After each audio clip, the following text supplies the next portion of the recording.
터치아이 TV.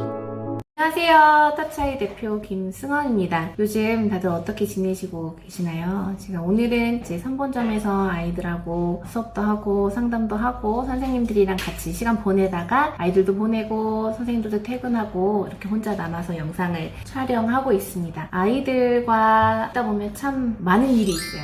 좋은 일도 있고 굉장히 보람되는 일도 있고 힘든 일도 있고 또 아이가 좀 다치거나 아프면 또 같이 속상한 일들도 많이 일어날 수 있는데요. 최근에는 그런 일들이 많았어서 저도 참 많이 분주하고 힘든 순간도 있었었는데 아이들을 위해서는 여러 가지 일들 속에서도 더 단단해져야겠죠. 그래서 저도 더 힘을 내보려고 합니다. 그래서 오늘 방송은 심호흡 한번 하고 시작하도록 하려고 합니다. 네, 제가 왜 이렇게 심호흡 하는 걸 보여드렸냐면 오늘의 주제는 바로 호흡입니다. 우리가 매일매일 숨을 쉬죠. 매일매일 숨을 쉬고 어떨 때는 이렇게 빠르게 숨을 쉬기도 하고 어떨 때는 이렇게 깊게 길게 숨을 쉬기도 하는데요. 우리 아이들이 말을 잘 하려면 호흡을 잘 할 수 있어야 됩니다. 어렸을 때는 호흡이 점점점 길어지고 호흡에 힘이 생기면서 말도 하게 되고 촛불 끄기도 할 줄 알게 되고 피리도 불고 비누방울도 불고 불면서 할 수 있는 것들이 많아요. 특히 언어와 관련돼서 아이의 호흡이 굉장히 중요합니다. 결국 말은 뭐예요? 들이마신 다음에 숨을 조절해서 이렇게 말을 해 나가는 거잖아요. 아이들의 호흡을 잘 살펴보면 왜 단어로만 말을 하는지 또는 말하는 게 왜 끊기는지 이런 것들을 알 수가 있어요. 어떤 아이는 또 안녕 이렇게 하는 게 아니라 안녕 이렇게 하기도 하고 어떤 아이는 또 안녕하세요 하자고 하면 세요 이렇게 뒤에만 따라 한다거나 하는 언어적 특성들이 있는데요. 결국 이것 또한 호흡과 관련이 있다는 거예요. 제가 만난 아이들의 호흡의 특징들이 여러 가지가 있었었는데 호흡이 짧은 경우들이 많이 있었습니다. 울 때 아이들은 으아 이렇게 긴 호흡으로 이어지는데 호흡이 짧은 친구들 어떻게 하냐면요. 으아 이렇게 울음소리가 굉장히 짧게 지나가는 거예요. 호흡이 짧은 아이들의 특징이 뭐가 있냐면은 다크서클이 짙은 경우가 있습니다. 호흡을 하면서 여기 코나 이 기도에 콧물, 코가래 그러한 이물질들이 호흡을 통해서 해서 나오거나 해서 들어가거나 해서 다듬어지거나 할 수 있는데 호흡이 길지 않고 힘있지 않다 보니까는 늘 맺혀 있는 거예요. 제가 실제로도 아이들하고 해봐 그러면 목구멍 쪽에 가래가 늘 있고 콧구멍을 보면 안에가 꽉 차 있고 이렇게 어떻게 숨을 쉬지 할 정도로 꽉꽉 막혀져 있는 거예요. 그러니까 호흡이 얕다 보니까 이 이물질들이 계속 맺혀 있고 그러니까 밖으로 나오거나 안으로 이제 들어가거나 하지 않는 부분들이죠.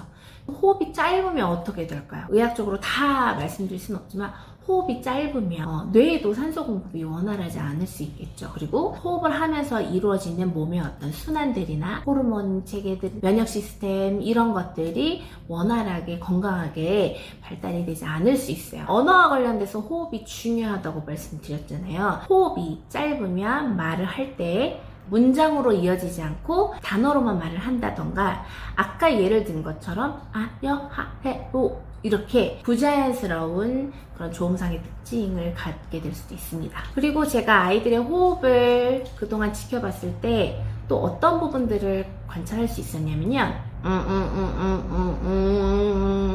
이런 소리를 내는 친구들은 잘 보면 혀뿌리로 목 뒤를 막고 입은 벌리는 짓 하지만 코로만 호흡하고 입으로 이렇게 호흡을 안 하는 거예요. 자, 호흡은 코로 들숨, 날숨, 입으로 들숨, 날숨 이렇게 코로 들숨, 날숨, 입으로 들숨, 날숨을 다 원활하게 할 수 있어야 되거든요. 근데 이제 우리 아이들이 코로는 하는데 입으로 잘 안 하게 되면 결국 언어는 하고 하면서 말을 할 수 있는 거잖아요. 아이들 중에 이렇게 내는 친구들 어떻게 보냐면 코를 이렇게 잡아봅니다. 그럼 어떻게 해요? 코가 잡히면 이렇게 호흡을 하면 되는데 입으로 호흡을 안 해본 친구들은 코를 잡으면 입으로 호흡을 벌어서 하지 않고 계속 코로만 하려고 하면서 굉장히 강한 거부감을 보이게 됩니다. 아이들의 호흡이 눈에는 보이진 않지만 아이의 신체적인 건강뿐만 아니라 언어 발달에 있어서도 이 호흡이 굉장히 중요합니다. 아이 한번 맹꽁을 이렇게 해보셔가지고 아이가 맹꽁 했을 때 입으로 이렇게 할 수 있는지 한번 보시고, 또 아이가 코로도 들이마시고 힘있게 코를 흥 풀 수 있는지 보시면 좋아요. 아이들 중에 처음에는 콧물이 나도 그냥 그대로 있고 흥 하라 그래도 이해를 잘 못했던 친구들도 이렇게 호흡에 대한 개념들이 생기면서 자기가 코도 훅 풀고 피리도 불 줄 알고 생일 축하합니다 할 때 이제 촛불도 끌 수 있는 정도로 발달을 하게 됩니다. 호흡에 대한 인식, 그럼 어떻게 할 수 있을까요? 이 바람은 눈에 보이지가 않아요. 그치만 하면 막 머리카락도 날아다니고 바람은 정말 많은 일들을 하게 됩니다. 하지만 눈으로 보이지 않아요. 우리는 어떻게 할 수 있어요? 누가 내 얼굴에 후 하고 바람 불면 촉감으로 느낄 수 있어요. 역시나 이 촉감각 발달이 원활하게 이어지면은 바람에 대한 개념도 알 수 있는데, 이거보다 더 실천해 볼 수 있고 더 효과적인 방법은 뭐냐면요, 숨이 찰 만한 몸놀이나 운동을 해주시는 게 좋습니다. 뭐가 있을까요? 누워서 다리 구부려서 배를 꾹 누르면 이렇게 하면서 얼굴이 빨개진단 말이에요. 그러다가 엄마가 조금 배 쪽으로 눌렀다가 해주면 이렇게 되죠. 전력 달리기. 막 아이가 같이 막 뛰고 힘쓰고, 그러니까 힘을 쓰면 자연스럽게 이렇게 하다 보면은 호흡을 고르게 되고, 고른 호흡의 경험들이 많아지다 보면 호흡이 길어집니다. 길어질 뿐만 아니라 자기 호흡에 대해서 이해하게 돼요. 하면 바람이 나오는구나, 하면 이제 코가 나오는구나 라는 내 몸으로 호흡을 어떻게 하고 바람을 불기 위해서는 어떻게 해야 되는지 알게 됩니다. 또 방법적으로 뭐 촛불 끄기도 같이 해주시고 뿔피리 부는 것도 같이 해주셔도 도움이 충분히 많이 돼요. 얼굴 마주 보면서 이마 쪽으로 이렇게 해주셔도 좋고, 귀에다 대고 세지 않는 걸로 바람 소리를 들려주시는 것도 도움이 많이 됩니다. 더 적극적이고 직접적인 방법으로는요, 얼굴을 이렇게 모으고 배를 꾹 눌러주시는 거고 이렇게 하면서 아이가 좀 더 입을 모은 상태에서 배에 힘을 줘서 호흡이 오가는 거를 접촉을 통해서 몸으로 또 이해하게 될 수도 있어요. 그런 놀이들을 좀 집에서도 많이 해주시고, 또 이 호흡에 있어서 몸통에 충분한 힘과 압박을 경험하면 자연스럽게 이렇게 하면서 호흡을 하게 될 수 있거든요. 압박감이 있는 놀이들을 많이 해주시면 좋은데, 햄버거 놀이라든지 레슬링 놀이 다 좋아요. 눕혀서 약간 이제 엉덩이 위쪽을 조금 세지 않게 진동을 드드드드드드드 이렇게 해주면 또 호흡을 많이 할 수 있는, 호흡을 하면서 인식할 수 있는 경험이 충분히 됩니다. 우리 아이가 지금 말이 느린데 왜 말이 느릴까?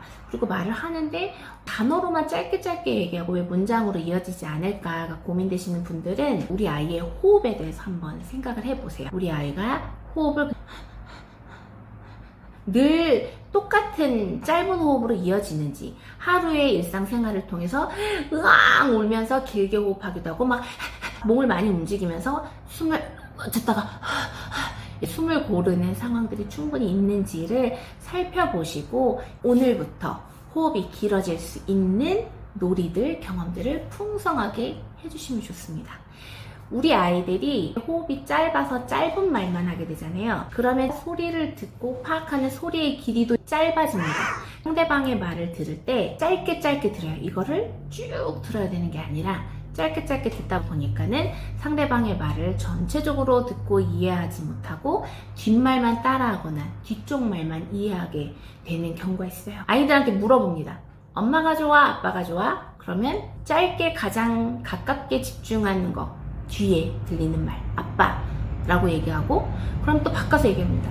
아빠가 좋아? 엄마가 좋아? 그럼 엄마, 이렇게 얘기하게 됩니다. 가깝게 들리는 거 위주로 아이가 대답을 하게 될 수가 있어요. 그러니까 자기가 호흡이 짧아서 본인 스스로 이렇게 짧은 호흡으로 말을 하고 그 짧은 호흡으로 할 수 있는 말에 익숙하다 보면은 상대방의 말을 들을 때도 짧게 듣습니다. 이 부분 참고하시면서 호흡은 뇌의 산소 공급에도 굉장히 중요하고요. 힘들 때 이렇게 복식 호흡을 하잖아요. 호흡을 하다 보면 정서가 안정이 되고 스트레스도 줄게 됩니다. 우리 아이들이 본인의 호흡에 대해서 이해하고 호흡을 잘 조절할 수 있는 능력도 굉장히 중요해요. 오늘은 아이와 마주보고 같이 호흡도 해보고 또 같이 힘을 쓰면서 호흡이 멈췄다가 이렇게 할 수 있는 몸놀이도 해보시면 우리 아이의 호흡이 건강해지고 호흡이 건강해지면서 몸도 건강해지고 뇌도 상쾌해지고